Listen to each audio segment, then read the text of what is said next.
መድብል አሁን ላይ ሰገንን እንግዲህ ለማስመለጥ ላይታቸው እየተሯሯጠ ነው። እንግዲህ ይሳካላታል ብለንም ተስፋ እናደርጋለን። እና ሙዶቼ እንግዲህ ባለፈው እንደተመለከታችሁት ማለት ነው እኔ መሀሌት እንግዲህ በመድብል ሽጉጥ የሆነ ትገደልና በቃ መድብልን አደጋ ውስጥ ከተተችው ብዬ በጣም ተጨንቄና ተጠብቤ ነበር። በቃ የብዙዎቻችን ነበር። አንደኛ ሁላችንም ለመሀሌት ሳይሆን እንግዲህ ግን እያሰብን የነበር ነው ለምንድን ነው ለመድብል ነበረ። ምክንያቱም ሽጉጡ የመድብል ስለሆነ ማለት ነው። እና ሙዶቼ እንግዲህ እንዳያችሁት ማለት ነው መሀሌት በጣም በጣም በጣም ደስ ብሎኛል። ስማርት ሆናለች ዛሬ ላይ እንግዲህ ግን ያው ራሷን ለመከላከል ይችላል። አሁን ላይ እንግዲህ ግን መድብል ምን ይላል ነው ማለት ታሪ እንግዲህ በመሀሌት ላይ እንግዲህ የመጣውን ነገር ሁሉንም ነገር እቀበላለሁኝ በራሴ ላይ እርምጃ ወስዳለሁ ሲል ነበረ ለካሌብ። ለምንድን ነው እንደዛ ያለበት ምክንያት እንግዲህ ያው መድብል ማለት ነው ወንጀለኛ ከሆነ መድብል ከታሰረ ታሪ በዛ እንግዲህ ምክንያት ምንድን ነው ካናዳ ለመግባት እንግዲህ ሁሉንም ነገር ፕሮሰሱን ካሌብ ሊጨርስልን ነበረ። እኔ በጣም እኔ ፈጣሪ በነገራችን ላይ የሆነ ካስመሳይ ሰው ይሰውራችሁ ነው የምለው። ታሪን እኔ ለብዙ ጊዜ በጣም ታማኝ ነው ለመድብል በጣም ታማኝ ሆኖ እየሰራለን ነው እያልኩ ነበረ። ግን ደግሞ እንዳያችሁት መድብልን በዚህ ልክ እንግዲህ አሳልፎ ለመስጠት እና እንዲሁም ደግሞ ወንጀለኛ ለማድረግ እንግዲህ እንደዚህ ይጣጣራል ብዬ እኔ አላሰብኩትም።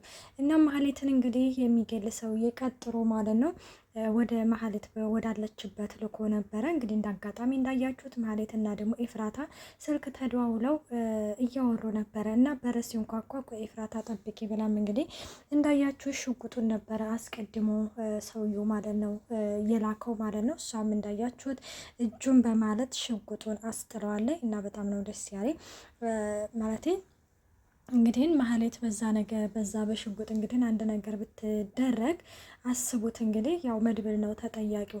እና ኤፍራታም ምንድነው መሀሌት ስትልም እነ ካሌብ ሊገሉኝ ነው እነ ካሌብ ሊገሉኝ ቤቴ ድረስ መጥተዋል እያለችም ለኤፍራታ ትናገራለች። ኤፍራታ አሁን ላይ የተናገረችው ነገር መሀሌት ትክክል ነው ብዬ ነው የማስበው። አሁን ሌሎቹ አሁን ከነ ብሩኬ ጋር ጠብ ስላላት የሆነ ነገር እሷ ብትሆን ተጠርጣሪ አንደኛ ተጠርጣሪ የሚያደርጉት ማንን ነው እነ ብሩኬን ነበረ። እሷ ግን ለኤፍራታ አደራ እኔ አንድ ነገር ከሆንኩኝ እኔ የሆነ ነገር ከሆንኩኝ ዋናዎቹ እነማን ናቸው እነ ካሌብ ናቸው ብላም እንግዲህ ግን ለኤፍራታ አስጠንቅቃ ትነግራታለች። ኤፍራታ ምንድን ነው ወይ ልምጣለች ስትልም አይ ችግር የለውም አትምጭ በማለትም ትናገራለች። ኤፍራታም ከዛ መውጣት አለብሽ ውጭ ከሱ ጋር እያለችም እየነገረቻ ነበረ። እሷም እሺ በቃ ማለት አሁን ላይ ሽጉጡን አስጥየዋለሁ ስትልም እንግዲህ ትናገራለች። እና ሌላው እንግዲህ ብሩኬና ቅድስትዬ ናቸው። ብሩኬና ቅድስትዬ ያው ብሩኬ ያው በመድኃኒቱ ምክንያት ያው መውለድ አይችልም። ግን ደግሞ ቅድስትዬ በጣም ስለምትወደው ነበረ ማለት ቅድስትዬን እንግዲህ እንዳያችሁት ያው ሌላ ሰው አግቢ የራስሽን ኑሮ ኑሪ እናልሆነሽም ልጅ መውለድ አልችልም ብሎም ያው በተደጋጋሚ ነግሯት ነበረ። እሷ ደግሞ ያው በፍጹም እኔ ሌላ ወንድ አላገባም ባትወልድም መውለድ ባትችል እንኳን ካንተ ጋር አብሬ እኖራለሁኝ እያለችም እንግዲህ ትነግረዋለች ማለት ነው። እና ስትነግረው እሱም አሁን ላይ ያው ብዙ ጊዜ እንግዲህ ያው እንትን ብሎ ነበረ። ግን ደግሞ ያው እንዳያችሁት ምሳሌም አንደኛ ምሳሌ ጉጉት አለ። ሲቀጥልም ደግሞ ያው በቃ የእሷን እንትን ማለት አለብኝ። ዛሬ ላይ ደግሞ የመጨረሻ እንግዲህ የሕክምና ማለት ነው ክትትል አለ። እንግዲህ ያው ቸር ነገር ያሰማን ነው የምለው። ብሩኬ ድኖ ልጅ መውለድ ይችልና ከቅድስትዬ እንዴ ወንድ ልጅ ከነቃጭሉ መወለድ አለበት ብዬ ነው የማስበው። ምክንያቱም እንግዲህ ቅድስትዬ እንዳያችሁት ለብዙ ጊዜ የለፋችበት ፍቅር ነው። አንዳንዴ የሆነ የለፋን የምንለፈው ለዛ ለሰው ሳይሆን ለፍቅር ነው አይደለ? ስለዚህ ቅድስትዬም ደግሞ ለፍቅር ስትል ብዙ መስዋዕትነት ከፍላለች። ከብሩኬ ጋር ብዙ ክፉ ደግ አሳልፋለች። ከብሩኬ ጋር ብዙ ማጣትን ማግኘትን ብዙ ነገሮችን እንግዲህ ግን ተንኮልን ክፋትን ያስተናገደችበት ከብሩኬ ጋር ነው ማለት ነው። ብዙ ላይፍ አሳልፋለች እና ዛሬ ላይ እንግዲህ እንደዚህ በቀላሉ እንትን ማለት የለባቸውም። ብሩኬም ደግሞ እንደተመለከታችሁት ዛሬ ሕክምና አለው እንግዲህ ከሕክምናው እንግዲህ ጥሩ ዜና እንሰማለን ብዬ አስባለሁኝ። እንግዲህ ውዶቼ ሌላው ማለት ነው እንደተመለከታችሁት መድብልና አለም ነው እንግዲህ መድብል አላደለ አለምን ለመውደድ ሞክሮ ነበረ፣ ግን ደግሞ አልቻለም ማለት አላደለ የሆነ አንዳንድ የሆነ ቀረቤታቸው ምናምን። አሁን ላይ ደግሞ በተለይ ሰገን የሚባለውን ስም ከሰማ ቀን ጀምሮ ሰገን እንግዲህ በጣም የሚወዳትና የሚያፈቅራት የመጀመሪያው ፍቅረኛ ነው። በቃ ከሷ ወዲህ እንግዲህ በእሷ ምክንያት ስንት ዓመት ሙሉ እንግዲህ ታሰረ። ያው የታሰረበት ምክንያት እንግዲህ ኬዙን ቀይረው ያው እሱን እስር ቤት እንግዲህ አስገብተው ለብዙ ዓመታት እንግዲህን እስር ቤት እንዳሳለፈ ታውቃላችሁ። ሰላም ጤና ይስጥልኝ ውድና የተከበራችሁ የቻናሌ ቤተሰብ እንዴት ናችሁ? ደህና ናችሁ? ያለው እግዚአብሔር ይመስገን። እንኳን በሰላም መጣችሁ ወደዚህ ቻናል። ለዚህ ቻናል አዲስ ሲሆናችሁ ሰብስክራይብ በማድረግ ቤተሰብ ሆኖ እንዲሁም ነባሪ ስለምታበረታቱኝ እጅግ አድርጌ አመሰግናለሁ። ተወዳጅና ልብ አንጠልጣይ የሆነውን ምሳሌ ድራማ ይዘንላችሁ ቀርበናል።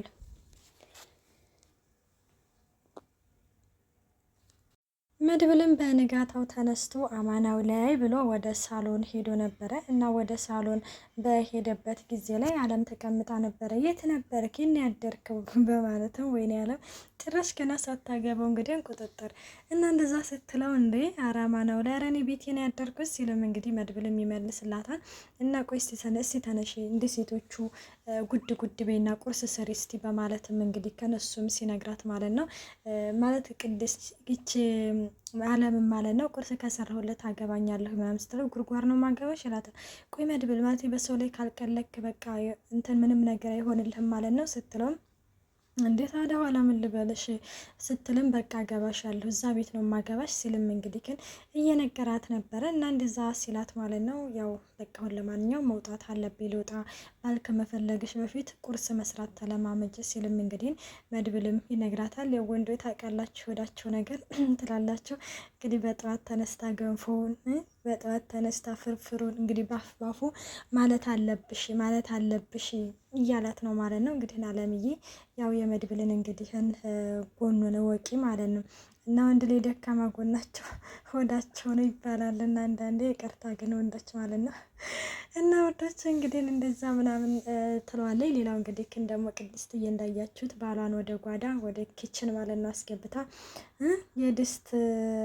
የድስት ሙጣጭ ባፉ እያለችው ነው እና ብሩኬም እንዳያችሁት ምን ትዝ እንዳለ ታውቂያለሽ ምንድን ነው ምናምን ስትለው እናቴ ትዝ አለችኝ እናቴ ሁሌ እንደዚህ የድስት ጥራጊ ሁሌ ታበላይ ነበር እያለም እንግዲህ ለዛ ነው ከመድብል በጥግብደ የሆንከው ስትለውም መድብል ከልጅነቱን ጀምሮ ሸመኛ ነው። በተለይ ደግሞ ይችን ቅድስት ይችን ሰገን የምትባለው ማለት ነው ፍቅረኛውን እንግዲህ ካጣ ወዲህ ማለት ነው ሲልም እንግዲህ ግን ይናገራል ማለት ነው። እና ሌላው እንዳያችሁት ያው ቅድስትዬ በጣም በቃ ከብሩኬ ጋር ነበር ያደረችው እና በቃ አይደለ ተኝታ ነበር እና እንዲህ ስትሆን አልተነሳችም እንደ ስትለው አልተነሳችም ይላታል እና እንደዛ ሲላት እንግዲህ ግን በዚህን ጊዜ በቃ እንዴ ወይ ውሃ እንድፋባት እንደ ምናምን ሲልም እንደ ውሃማ ይቀዘቅዛታል በማለትም እንግዲህ ትነግረዋለች። እና ታዲያ ምን እናደርግ ወይ እንደሱ ከነፍራሹ እንውሰዳት እንደያለ እና ዛሬ በህልም የምናምን እያለች ነበር። አረ ቅድስትዬ ብቻ ምሳሌ ማለት ነው። አረ ያንቺ ህልምሽ እኮ አሪፍ ነው ያንቺ ይሻላልን ያለሁኝል እንዲሁ ስታንኮራፋብኝ እያለ እንግዲህ